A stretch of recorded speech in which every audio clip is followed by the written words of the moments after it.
First জানুয়ারিতে চলে গেছিলাম রাতের বেলা এই পুচকিটার বার্থডেতে। এর ছিল 4 বছরের জন্মদিন। দিয়ে দিল দেখো কেক কাটিং করে কেক। হোমমেড কেকটা সত্যি বলছি খেতে অসাধারণ ছিল। আর মেন কোর্সে দিয়ে দিয়েছিল হচ্ছে গরম গরম নান, আর তার সাথে হচ্ছে চানা মশলা। নানটা চানা মশলা অসাধারণ হয়েছিল। আর তারপর দিয়ে দিল হচ্ছে চিকেন আর এগ ফ্রায়েড রাইস, আর তার সাথে ছিল হচ্ছে চিলি চিকেন।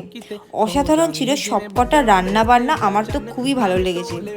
তারপর লাস্টে দিয়ে দিয়েছিল হচ্ছে রসগোল্লা। রসগোল্লাটা খুবই সফট ছিল, মানে একদম অন্যরকম খেতে ছিল, আমার তো খুবই ভালো লেগেছিল। আর তার সাথে ছিল হচ্ছে গুড়ের সন্দেশ। সন্দেশটাও অসাধারণ ছিল।